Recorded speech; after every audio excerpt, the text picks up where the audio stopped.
जय हिंद साथियों, स्वागत है आपका self study classes with Sumit Jain YouTube channel में। दोस्तों हिंदी साहित्य का वीडियो स्टार्ट हो चुका है, तो सभी लोग वीडियो को लाइक करेंगे और हिंदी का पूरा वीडियो देखना है दोस्तों आपको बहुत अच्छी ट्रिक के माध्यम से, है ना।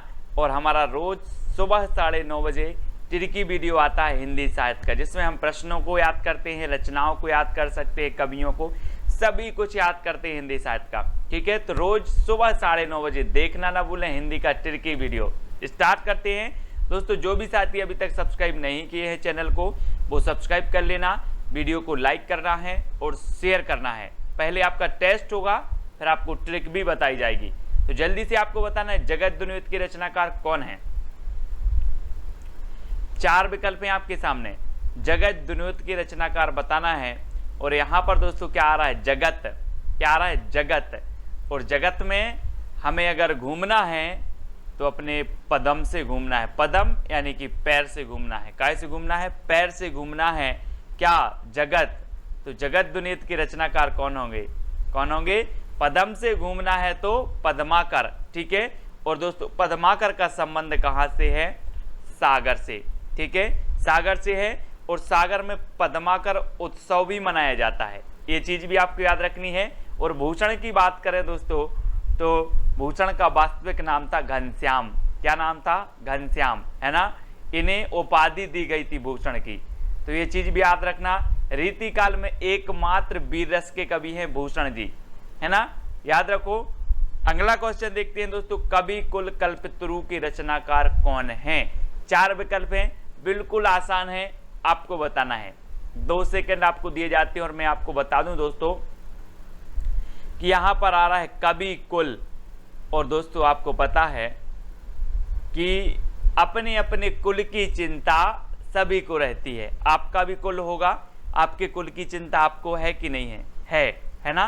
तो कुल की चिंता सभी को रहती है, इसलिए कवि कुल कल्पतरु के रचनाकार कौन होंगे, कौन होंगे, चिंतामणि। चिंतामणि यानी कि आपका जो विकल्प नंबर ए है वो बिल्कुल सही हो जाएगा। ठीक है, आपने दोस्तों मतीराम के बारे में कल पढ़ा था कि जो मतीराम है ये भाव सिंह के दरबारी कवि थे, है ना, भाव सिंह के। तो मती और भाव, है ना, तो ऐसा याद करना है। रीति संप्रदाय के प्रवर्तक कौन है दोस्तों, रीति संप्रदाय आपने पढ़ा है ना। अलंकार संप्रदाय, रीति संप्रदाय, रस संप्रदाय, ये सभी आपने पढ़े हैं। अब एक चीज बताना दोस्तों, आपने देखा होगा कि जो बामन लोग होते, बामन यानी पंडित लोग, है ना, वो क्या करते हैं, रीति से पूजन करवाते हैं। कौन, बामन लोग। पंडित को बामन बोला जाता है ना, और बामन लोग रीति से पूजन करवाते हैं भगवान का। ठीक है, तो रीति से करवाते हैं, तो रीति संप्रदाय के जो प्रवर्तक होंगे कौन करवाते हैं, बामन करवाते हैं। तो बामन, है ना, रीति संप्रदाय के प्रवर्तक हैं बामन, याद रख लेना है आपको। ठीक है, और भामह जो है ये अलंकार संप्रदाय के प्रवर्तक हैं। ठीक है, वक्रोक्ति संप्रदाय के कुंतक हैं, है ना, ये चीज आपको याद रखनी है। अगला क्वेश्चन देखेंगे दोस्तों, रीति काल को श्रृंगार काल किसने कहा है। अब दोस्तों एक चीज बताना कि श्रृंगार अपने भारत में ही किया जाता है कि पूरे विश्व में किया जाता है, जल्दी बताओ।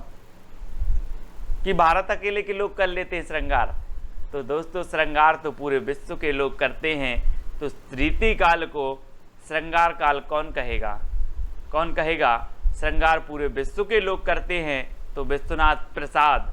कौन कहेगा, विश्वनाथ प्रसाद, है ना। और अलंकार काल कौन कहेगा, अलंकृत काल, तो कहेगा कौन, मिश्र बंधु, यानी कि मिश्र बंधु अलंकृत काल, और श्रृंगार काल विश्वनाथ प्रसाद। ठीक है, ये चीज आपको याद रखनी है दोस्तों। भाव विलास के रचनाकार कौन है।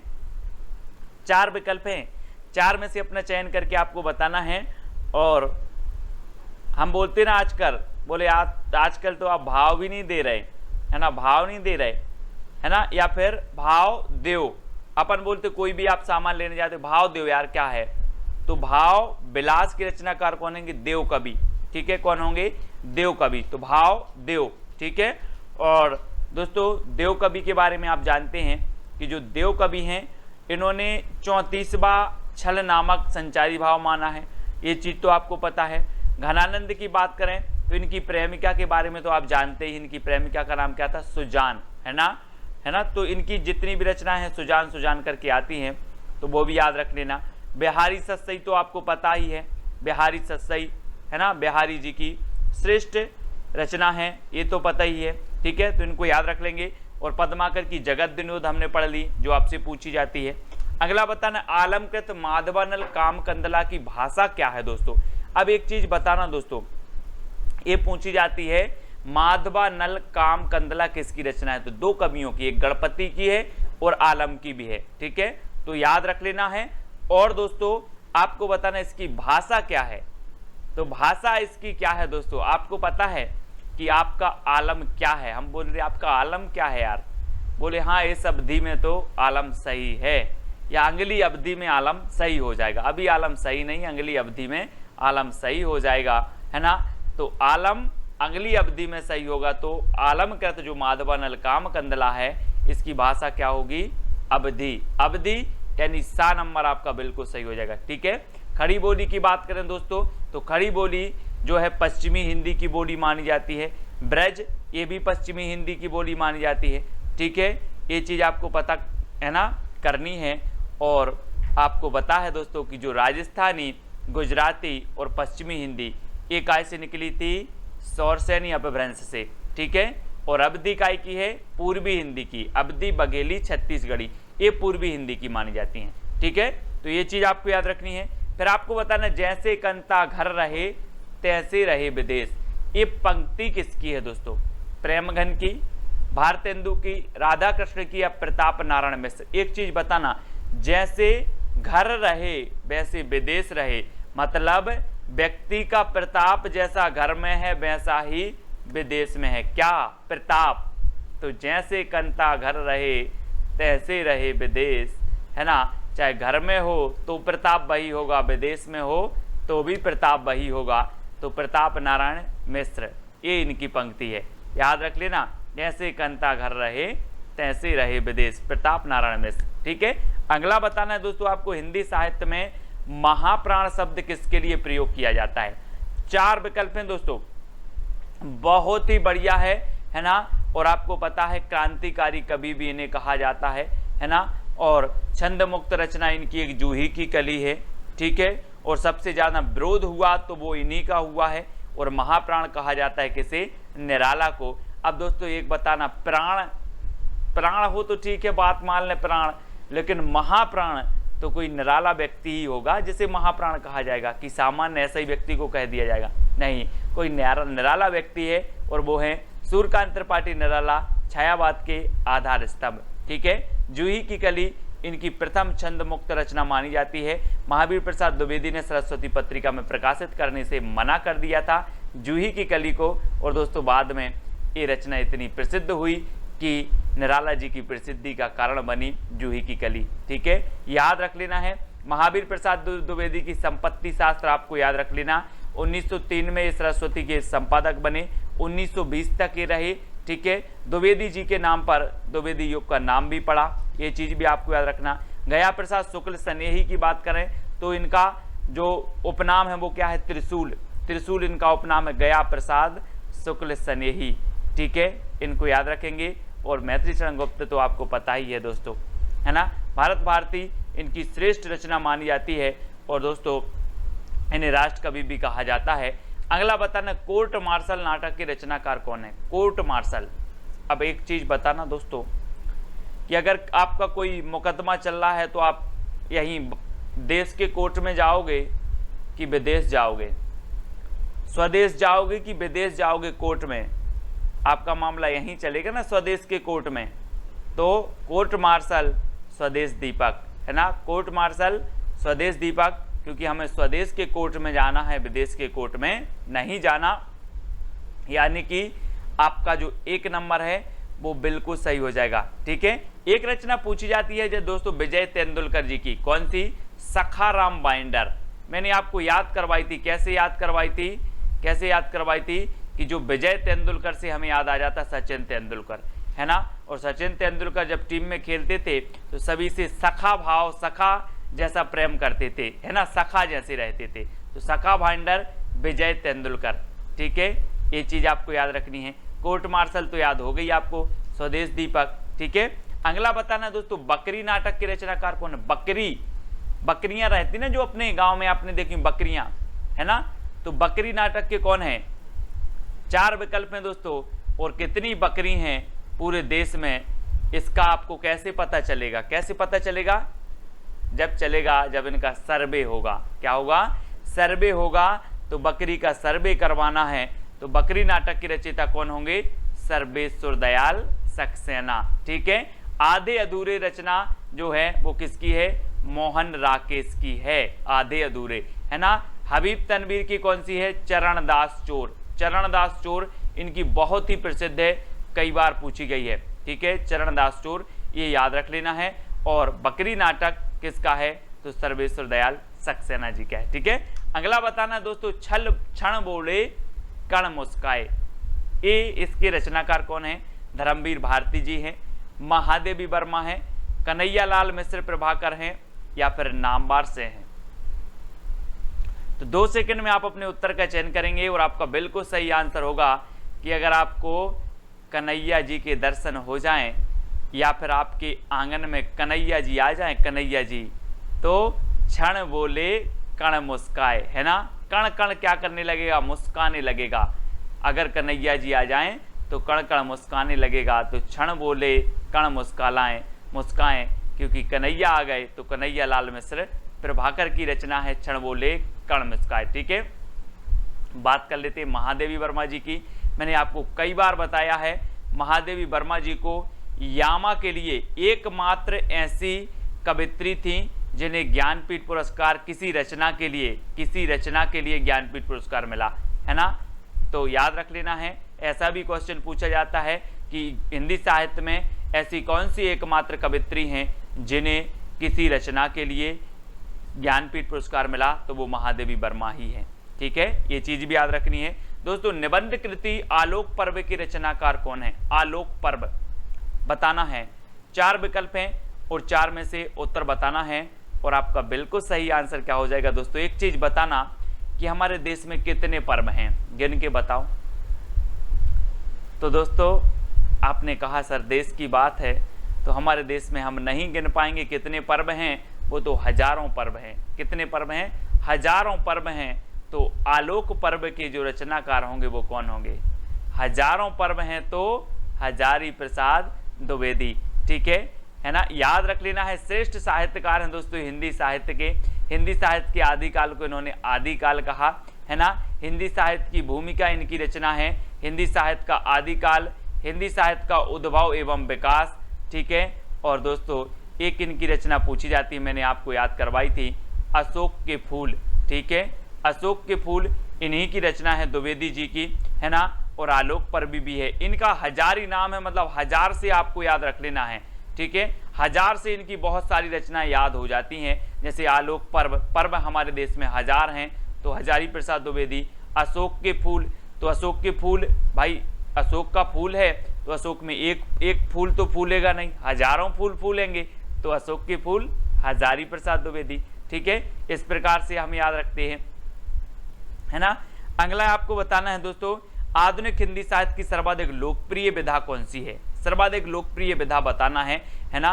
विभिन्न प्रकार की काव्य विधाएं होती हैं दोस्तों। कहानी विधा है, उपन्यास विधा है, नाटक विधा है, कविता विधा है। कुछ मुख्य विधाएं होती हैं, कुछ गौण विधा होती हैं, है ना। लेकिन यहाँ पर आपको बताना है कि जो सर्वाधिक प्रसिद्ध विधा है वो कौन सी है। तो याद रखना वो कौन सी विधा है? कहानी विधा। कौन सी है? कहानी। आप किसी को भी कहानी सुनाओ वो मंत्र मुग्ध हो जाता है ना। तो हिंदी साहित्य की सबसे प्रसिद्ध जो विधा मानी जाती है वो कहानी विधा मानी जाती है। और अगला क्वेश्चन आपको बताना है, प्रेमचंद का वास्तविक नाम क्या था? कल हमने प्रेमचंद के बारे में पढ़ा था दोस्तों कि इनके उपन्यास हैं सेवा सदन, कर्म भूमि, गबन, निर्मला, है ना, गोदान, इस सारी की सारी इनकी रचना है। और इनका एक जो रचना है, एक कौन सा? मंगलसूत्र। मंगलसूत्र इनका अधूरा उपन्यास माना जाता है, अधूरा उपन्यास मंगलसूत्र प्रेमचंद जी का। और दोस्तों इनका जो वास्तविक नाम था वो क्या था? क्या था? प्रेमचंद जी ने कहा कि धन का मुझे क्या करना है, धन का मुझे क्या करना है, मुझे तो प्रेम मिलता रहे। तो धनपत राय इनका नाम था। क्या नाम था? इनका वास्तविक नाम था धनपत राय, है ना। और जब इनकी सोजे वतन अंग्रेजी सरकार द्वारा जब्त हो गई तो फिर दोस्तों एक किस नाम से लिखने लगे थे, नवाब राय नाम से, है ना, नवाब राय। तो ये चीज भी आपको याद रखनी है, नवाब राय, है ना, नवाब राय नाम से ये लिखते थे, लेकिन जब इनकी वो सोजे वतन जब्त हो गई थी तो ये प्रेमचंद नाम से लिखने लगे थे ना। दया प्रकाश नारायण द्वारा ये नाम दिया गया था प्रेमचंद, ऐसा है, ठीक है, तो याद रखना है। अगला बताना है मनोविश्लेषणवादी कहानीकार हैं तो कौन है। ये क्वेश्चन हमेशा पूछा जाता है दोस्तों, मनोविश्लेषणवादी कहानीकार बताना है। तो एक चीज बताना दोस्तों कि आपने देखा होगा, कहा क्या देखा होगा, इस संसार के बहुत सारे लोग क्या करते हैं, जोश में आ जाते हैं। कैसे आ जाते हैं, जोश में आ जाते हैं। बोले ये जिस संसार के जितने लोग जोश में आते हैं उनका मनोविश्लेषण करो, क्यों आते हैं ये जोश में, क्यों आते हैं ये जोश में, इनका मनोविश्लेषण करो। तो ईला चंद्र जोशी, ईला चंद्र जोशी ये मनोविश्लेषणवादी कवि माने जाते हैं, कहानीकार माने जाते हैं, यानी कि जो आ नंबर है वो आपका बिल्कुल सही हो जाएगा, ठीक है, ये चीज आपको याद रखनी है। और आपने कल पढ़ा था अपनी खबर, अपनी खबर आत्मकथा किसकी है, तो अपनी खबर किन्हें नहीं रहती, उग्र लोगों के लिए नहीं रहती, उग्र, है ना, तो उग्र, तो पांडे बेचन शर्मा की आत्मकथा का नाम है अपनी खबर, ये अपन ने कल पढ़ा था, तो इसको भी अपन याद रख लेंगे। अगला बताना दोस्तों पीली छतरी वाली लड़की, ये आपको बतानी है। तो कल अपन ने पढ़ा था पीली आंधी, कल अपन ने क्या पढ़ लिया था, पीली आंधी। और पीली आंधी कहां पर आती है, खेतन में आती है, खेतन में, है ना, खेतन में। तो प्रभा खेतान, प्रभा खेतान की पीली आंधी पढ़ ली थी। अब पीली छतरी वाली लड़की के रचनाकार बताना है। अब एक चीज बताना दोस्तों कि पीली छतरी वाली लड़की, और जब दोस्तों सूर्य का उदय होता है, सूर्य का क्या होता है, उदय होता है, तो आपको नहीं लगता है ऐसा कि जैसे पीला पीला दिख रहा हो, है ना, जैसे पीली एक छतरी निकल रही हो, पीली पीली छतरी निकल रही हो, है ना। तो पीली छतरी वाली लड़की का क्या हो रहा है, उदय हो रहा है, तो उदय प्रकाश, ठीक है, उदय प्रकाश याद रख लेना, उदय प्रकाश, पीली छतरी वाली लड़की, इसके रचनाकार है उदय प्रकाश, ठीक है, बी नंबर आपका बिल्कुल सही हो जाएगा, है ना। और कवियों का कवि कहा जाता है दोस्तों शमशेर बहादुर को, कैसे, शमशेर बहादुर को कहा जाता है कवियों का कवि, है ना, याद रख लेना। और कैन का कवि कहा जाता है केदारनाथ अग्रवाल को, केदारनाथ अग्रवाल को, ठीक है, ये चीज भी याद रखनी है। और शमशेर बहादुर को कवियों का कवि कहा जाता है। अगला बताना शैतान मंडली की रचनाकार कौन है, शैतान मंडली। अब आपको बताना है दोस्तों कि जो शैतान मंडली रहती है, अगर इनको रोका जाए तो ये बेचैन रहते हैं शैतानी करने के लिए, बहुत बेचैन रहती हैं। शैतान मंडली शैतानी करने के लिए क्या रहती है, बेचैन रहती है। तो शैतान मंडली की रचनाकार कौन होंगे, कौन होंगे, बेचैन शर्मा उग्र, है ना, कौन होंगे, बेचैन रहती है तो बेचैन शर्मा उग्र। शैतान मंडली शैतानी करने के लिए क्या रहती है, बेचैन रहती है, तो बेचैन शर्मा उग्र इसके रचनाकार हो जाएंगे, है ना। एक तांबे के कीड़े करके रचना है दोस्तों, तांबे के कीड़े, तांबे के कीड़े, है ना, ये किसकी है, भुवनेश्वर कुमार की है, ये भी आपको याद रख लेना है। तांबे के कीड़ों से क्या बनाना है, भवन बनाना है, भवन, तो भुवनेश्वर, है ना। और इनकी रचना तो आपको पता ही है, तमस, ठीक है, भीष्म साहनी की एक रचना है तमस, जो हमेशा पूछी जाती है, इनको भी याद रखनी है। अगला बताना दोस्तों नदी के द्वीप के रचनाकार कौन है, तो 4 विकल्प हैं। और नदी के द्वीप आपने कई बार पढ़ी है कि नदी में कितने द्वीप हैं, अग्गे, अग्गे, है ना, तो नदी के द्वीप अग्गे, ठीक है, याद रखना। पंत को तो आपको पता है दोस्तों, इन्होंने प्रगतिवाद को क्या कहा, युग की वाणी कहा, प्रगतिवाद, इनकी एक रचना है युग वाणी, किसकी, पंत जी की। और इन्होंने प्रगतिवाद को कहा था युग की वाणी। कभी आपसे क्वेश्चन पूछा जाए कि प्रगतिवाद को युग की वाणी किसने कहा, तो युगवाणी कहा पंत जी ने, ठीक है। सुमित्रा नंदन पंत प्रकृति के चेतेरे कवि कहे जाते हैं, ये चीज भी आपको याद रखनी है। और भारतेंदु जी के बारे में तो आपको मैं कई बार बता चुका हूं कि 1850 में इनका जन्म हुआ, 1885 में इनकी मृत्यु हो गई थी, किसकी, भारतेंदु जी के, इनके नाम पर जो प्रथम युग का नाम पड़ा आधुनिक काल के, वो क्या पड़ा, है ना, भारतेंदु। अमृतलाल लांगर की एक रचना बहुत ही प्रसिद्ध है दोस्तों, खंजन नयन, खंजन नयन, कई बार पूछी जाती है अमृतलाल नांगर की है। ठीक है, अगला क्वेश्चन आपको बताना, प्लेग की चुड़ैल कहानी किसकी है? भगवान दास की है, रामचंद्र शुक्ल की है, किशोरी लाल गोस्वामी की है, या फिर वृंदावन लाल वर्मा की है? प्लेग की चुड़ैल। अच्छा दोस्तों, एक चीज बताना कि अगर किसी को चुड़ैल, अपन बोलते ना कि यार उसको चुड़ैल लग गई थी, बोल देते हैं, अगर किसी को चुड़ैल लग जाए तो कहाँ पहुँच जाना? भगवान के पास पहुँच जाना, सारी की सारी चुड़ैल उतर जाएंगी, है ना। अपन बोलते ना यार भगवान के पास ले चलो, भूत उतर जाएंगे इसके, तो सारी की सारी चुड़ैल उतर जाएंगी। कहाँ ले जाना है? भगवान के पास। तो भगवान दास, प्लेग की चुड़ैल इनकी रचना हो जाएगी। ठीक है, सभी लोग याद रख लेना, हिंदी का पाणिनि कहा जाता है किसे? किसे कहा जाता है हिंदी का पाणिनि? किशोरी लाल गोस्वामी, है ना, याद रख लेना है, हिंदी का पाणिनि इन्हें कहा जाता है, किशोरी लाल गोस्वामी को। और वृंदावन लाल वर्मा की एक रचना है दोस्तों, मृगनयनी। ठीक है, मृगनयनी याद रखना है। ठीक है, इनकी रचना मृगनयनी है और ऐतिहासिक उपन्यासकार माने जाते हैं कौन? वृंदावन लाल वर्मा। ठीक है, याद रखना है, सभी लोग याद रखेंगे। और अगला क्वेश्चन बताना है, उदंत मार्तंड के संपादक कौन थे? दोस्तों आपको पता है कि हिंदी का जो प्रथम समाचार पत्र था वो कौन था? उदंत मार्तंड था। ठीक है, और ये कब प्रकाशित हुआ? तो ये प्रकाशित हुआ 1826 में। ठीक है, कहाँ से प्रकाशित हुआ? तो ये हुआ कलकत्ता से। कहाँ से प्रकाशित हुआ? कलकत्ता से। ठीक है, और ये कैसा था? तो ये साप्ताहिक था, याद रख लेना, ये साप्ताहिक था, ये याद रखना। अगर आपसे पूछा जाए हिंदी का प्रथम साप्ताहिक समाचार पत्र कौन था, तो आप बताना उदंत मार्तंड। हिंदी का प्रथम समाचार पत्र कौन था, तो आप बताना उदंत मार्तंड। ठीक है, इसके संपादक कौन थे? तो जुगल किशोर थे। ठीक है, क्योंकि किशोर लोग क्या करते हैं? उदंत करते हैं, उदंड, है ना, उदंड होते हैं। किशोर लोग कैसे होते हैं? उदंड। तो उदंत मार्तंड के जो संपादक थे वो कौन थे? जुगल किशोर। ये चीज 1826 में आपकी एक क्या निकली? उदंत मार्तंड निकला। फिर दोस्तों एक पत्रिका निकली थी, कौन सी? बंगदूत। आपको पता होगा बंगदूत। कहाँ से बंगदूत निकली थी? कब निकली थी ये? 1829 में निकली थी बंगदूत। फिर हिंदी का प्रथम दैनिक समाचार पत्र कौन सा था? समाचार सुधावर्षण। कौन सा था? समाचार सुधावर्षण। ठीक है, कब निकला ये? 1854 में। 1854 में, है ना, याद रख लेना। और 1855 में दोस्तों एक निकला था प्रजा हितैषी। कौन सा निकला था? प्रजा हितैषी। ठीक है, ये किसका था? 1855 में इसके संपादक कौन थे? राजा लक्ष्मण सेन, है ना। श्याम सुंदर सेन ने कौन सा निकाला?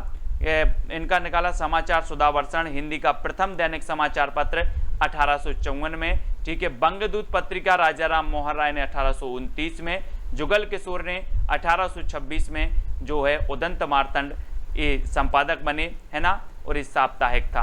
तो ये सारे के सारे आपको याद रख लेना है, ये भी आपके समाचार पत्र भी पूछ लिए जाते। ठीक है, अब दोस्तों आपकी चैलेंज की बारी है। आपको 4 विकल्प दिए जाते हैं, 4 में से एक का चयन करना है ना। आपको बताना है क्या भूलूं क्या याद करूं, किस विधा की रचना है। ठीक है, ये आपका चैलेंज प्रश्न है। सभी लोग कमेंट में लिखेंगे और इसके बारे में और भी लिखेंगे दोस्तों कि ये किसकी रचना है ना, और ये आत्मकथा है, जीवनी है, क्या है, ये चीज आपको बतानी है। अगर आत्मकथा है तो किसकी है, कितने खंडों में विभक्त है, ये चीज भी आपको बतानी है। तो विस्तृत जितना आप लिख सको उतना आपको लिखना है। और कल का एक प्रश्न जो आपको चैलेंज प्रश्न दिया था कि महावीर प्रसाद द्विवेदी सरस्वती पत्रिका के संपादक कब बने, तो बहुत सारे लोगों ने उत्तर बताया। अच्छा लगा, मैंने सारे के सारे कमेंट देखे कि 1903 में ये सरस्वती पत्रिका के संपादक बने थे और 1920 तक ये संपादक रहे, है ना। और सरस्वती पत्रिका की जब भी बात आती है कि इसके संस्थापक कौन थे, तो संस्थापक जो थे दोस्तों वो कौन थे? चिंतामणि घोष। ठीक है, प्रथम संपादक कौन के? श्याम सुंदर थे। और 1900 ईस्वी में प्रकाशित हुई थी कौन सी? सरस्वती पत्रिका। ठीक है, ये चीज आपको याद रखनी है। अब जो भी साथी टेलीग्राम ग्रुप से नहीं जुड़े हैं वो टेलीग्राम ग्रुप से जुड़ जाएंगे। टेलीग्राम ग्रुप से जुड़ने के लिए आपको क्या करना है? सर्च करना है IAS स्टडी ट्रैक और ज्वाइन हो जाना है। और साथ ही दोस्तों व्हाट्सअप ग्रुप है अपना हिंदी साहित्य का, उसमें जुड़ने के लिए आपको क्या करना है? 9098609291 इस पर आपको क्या करना है दोस्तों? मैसेज करना है आपको हिंदी साहित्य ग्रुप की लिंक मिल जाएगी, तो आप ज्वाइन हो जाना, ठीक है। सभी लोग वीडियो को लाइक करेंगे। वीडियो कैसा लगा कमेंट के माध्यम से आपको जरूर बताना है। 2 लाइन आपकी मोटिवेट की रहेंगी, ठीक है। वीडियो को लाइक करके शेयर अवश्य करें। आज के वीडियो के लिए बस इतना ही। जय हिंद।